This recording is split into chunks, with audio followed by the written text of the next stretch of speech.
हाय, मेरा नाम अनिकेत है। मैं एमपी दमोह से हूँ और मैं 12th क्लास का स्टूडेंट हूँ।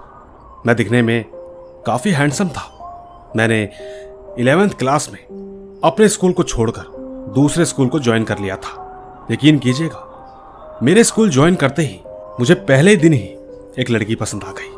हाँ, वो कुछ और बात है कि मुझे बिल्कुल नहीं पता था कि कहीं ना कहीं वो मुझे लाइक करती है। हम लोग साथ में पढ़ाई करते, हंसी मजाक में धीरे धीरे हम एक अच्छे दोस्त बन गए। मैं उसके साथ प्यार के मीठे सपने सजाने लगा। नहीं मालूम, लेकिन उस वक्त सब कुछ बहुत ज्यादा रंगीन लग रहा था। ये दुनिया अब मुझे कुछ अलग ही दिखने लगी थी। सब कुछ मुझे अच्छा लगने लगा था। फिलहाल अभी कुछ ही दिन बीते थे कि एक दिन मुझे कुछ ऐसा पता चला जिसे सुनकर मेरे पैरों तले वाकई जमीन से खिसक गई। मुझे पता चला कि वो किसी और को पसंद करती है, मतलब कोई लड़का। उसका पहले से ही बॉयफ्रेंड था। एक बार को तो मेरा दिल टूट चुका था। मैं सच में उससे बहुत ज्यादा प्यार करने लगा था। इसी के चलते मैंने उसे मनाने की काफी कोशिश की, लेकिन सारी कोशिश शायद कुछ कम ही थी। माहौल दिन प दिन बिगड़ता जा रहा था। मैं अब डिप्रेशन में चला जा रहा था। सच कहूं तो मेरे दिमाग में बहुत बुरे बुरे ख्याल आ रहे थे। मैं इतना सोचने लगा था कि सभी लोग अचानक से मुझे बहुत बुरे लगने लगे थे, मानो मेरा जिंदगी से मन भर गया हो, और ठीक इस दुनिया से भी। बस एक यही कारण था, मैं थोड़ा अलग सा रहने लगा था। मैं अपनी कोचिंग करता और सबसे अलग दूर अकेला रहना पसंद करता था। मुझे लोगों से बात करना बिल्कुल अच्छा नहीं लगता था। वो कहते हैं ना, पुरानी फिल्मों के डायलॉग। अब बस मैं और मेरा साथ देने के लिए बस तन्हाई थी। एक दिन मेरी कोचिंग की छुट्टी हुई तो मैं कोचिंग से कुछ दूर पहाड़ों पर चला गया। मैं कई बार अपना टाइम पास करने के लिए चुपचाप कहीं अकेले में चला जाता था, लेकिन ठीक उस दिन मौसम कुछ अजीब सा था। मैं बस अपना पूरा समय अकेले बिताना चाहता था। उस वक्त लगभग 7 बज रहे थे। चारों ओर एकदम सन्नाटा, एकदम सुनसान जगह थी वो। मैंने एक जगह पर अपनी बाइक रोकी। मैं उतरा और सिगरेट जलाकर पीने लगा। नहीं मालूम क्यों, पर मैं अभी भी उस लड़की के ख्यालों में एकदम खोया हुआ था। आखिर उस लड़की ने मुझे क्यों छोड़ा होगा? उसने मुझे क्यों नहीं अपनाया? यकीन मानिएगा, मैंने अपना पहला प्यार खो दिया, जिसका दुख मुझे इतना था कि मैं आपको बता भी नहीं सकता। सच कहूं तो आप में से बहुत से ऐसे लोग जो इस कहानी को सुन रहे हैं, जिन्होंने अपना प्यार खोया है, वो मेरे दर्द को जरूर समझेगा। सिगरेट पीते पीते मेरे कानों में कुछ मंद मंद से आवाजें आने लगी। मैंने जब अपने चारों ओर देखा तो मुझे कोई भी अपने आसपास नहीं दिखा। मैं सिगरेट पीता हुआ ध्यान से इधर उधर देखने लगा कि तभी अचानक मेरी नजर पेड़ों के बीच से आती एक लड़की पर पड़ी। मैंने उसे देखकर तुरंत इग्नोर कर दिया, क्योंकि मेरा सारा ध्यान तो कहीं और ही था, जो कि आप अच्छे से समझ सकते हैं। इसी अकेलेपन में समय इतना हो चला कि मुझे पता ही नहीं चला।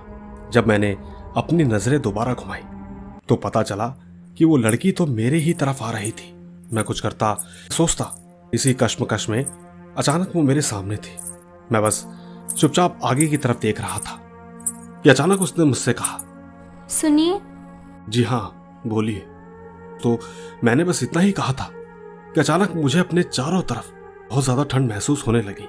उसी बीच उस लड़की ने मुझसे कहा, मैं कब से आपको यहाँ देख रही हूँ, आप कब से शांत बैठे हैं। आपकी दोस्त नहीं है क्या आपके साथ, या फिर कुछ और बात है? इतनी रात को इतनी सुनसान जगह पर आप क्या कर रहे हैं? नहीं, कुछ नहीं, बस ऐसे ही। मैंने तुरंत उसकी तरफ से मुंह मोड़ लिया और वहां से चलकर थोड़ी दूर जाकर खड़ा हो गया और चुपचाप दोबारा सिगरेट पीने लगा। मैंने 1 या 2 ही कश मारे होंगे कि थोड़ी ही देर में उसने मुझसे दोबारा कहा, बुरा ना मानो तो एक बात कहूँ, क्या आप मेरे साथ मेरे घर चलोगे? मुझे लिफ्ट मिल जाएगी और आप मेरे घर पर इसी बहाने चाय भी पी लेना। घबराइए मत, मैं मेरे घर पर अकेली रहती हूँ। दोस्तों, सच कहूं तो मुझे कुछ भी अच्छा नहीं लग रहा था। एक अकेली लड़की इतनी रात को मुझे अपने घर पर चाय के लिए बुला रही है। ऐसा किसी के साथ भी नहीं हो सकता। पर दोस्तों, नहीं मालूम क्यों मैं उसे मना नहीं कर पाया। बस धीरे से मेरे मुंह से हाँ निकल गया। मैं चुपचाप अपनी बाइक पर बैठा और वो ठीक मेरे पीछे बैठी हुई थी।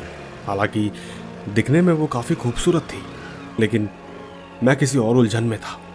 शायद इसीलिए मैं उसको मना नहीं कर पाया। चलते चलते वो मुझे जहाँ जहाँ बोलती मैं वहाँ वहाँ बाइक को ले जाता रहा। और तो और एक बात मैंने आपको नहीं बताई कि वहाँ उस पहाड़ पर कुछ रास्ते ऐसे भी थे जिसके बारे में मुझे बिल्कुल नहीं पता था। मुझे खुद नहीं पता था कि मैं कहाँ जा रहा हूँ। शायद आप मेरी हालत समझेंगे। मैं एकदम सुध-बुध होकर बस चुपचाप बाइक चला रहा था कि तभी अचानक से उसने मुझसे कहा, आप तो बहुत अच्छी बाइक चलाते हैं, आपका नाम क्या है? मैंने उससे कुछ नहीं कहा। उसे नहीं मालूम था कि मैं अपनी ही दुनिया में हूं, पर मुझे यह भी नहीं मालूम था कि उसे बहुत तेज गुस्सा आ रहा है। और ठीक इस बार उसने बड़े ही अजीब तरीके से कहा। उसने मुझसे कहा, आप मुझसे बात क्यों नहीं कर रहे? दोस्तों यकीन मानिएगा, उसकी आवाज ने मेरा ध्यान तोड़ दिया। एक बार को तो मैं घबरा गया। फिर मैंने उससे कहा, कुछ नहीं, बस ऐसे ही, मेरी आदत है थोड़ा कम बोलने की। दोस्तों बाइक चलती रही और एक समय पर आकर उसने मुझसे दोबारा कहा, बस बस यहीं रोक दीजिए। मैंने तुरंत बाइक को साइड में लगा दिया। जब मैंने नजरें इधर उधर दौड़ाई तो पाया कि एक पुराना सा मकान था और चारों तरफ घना जंगल। मैं बस उस घर और उस लड़की की तरफ देख रहा था कि तभी अचानक उसने मुझसे कहा, चलिए मेरे साथ मेरे घर। मैंने उससे कहा, नहीं आज नहीं, फिर कभी आऊंगा। आज वैसे भी टाइम बहुत ज्यादा हो गया है। ठीक है, कोई बात नहीं। मैं चुपचाप वहां से चलने लगा। मैं बाइक पर बैठा और जैसे ही मैंने उस मकान की दूसरी ओर देखा तो पाया कि वहां एक कब्रिस्तान था। वैसे तो मैंने पहले उस ओर कोई ज्यादा ध्यान नहीं दिया, लेकिन एक अजीब बात तो ये थी कि घर के सीधा सामने एक कब्रिस्तान। पर खैर मैं चलता गया, क्योंकि उस वक्त समय की नजाकत देखते हुए मुझे घर भी बहुत जल्दी पहुंचना था। वो तो शुक्र था कि किसी तरह मैं अपने नॉर्मल टेम्परेचर पर आया था, वरना जब से वो मेरी बाइक पर बैठी थी, यकीन मानो मुझे कुछ भी नहीं पता चल पा रहा था। मैं बस एक रिमोट की तरह बन गया था। जौन सा बटन दबाओ बस वो वही काम करेगा। कहानी का सबसे डरावना पल तो अब शुरू होता है। मैं ठीक आधे रास्ते तक पहुंच चुका था। उसी बीच मुझे अजीब सा लगने लगा। मेरी बाइक थोड़ी पहले से भारी हो चुकी थी। जिस हिसाब से मैं रेस दे रहा था उस हिसाब से बाइक नहीं भाग पा रही थी। साथ ही मुझे अचानक ऐसा भी लगा कि जैसे कोई मेरे पीछे बैठा हुआ है।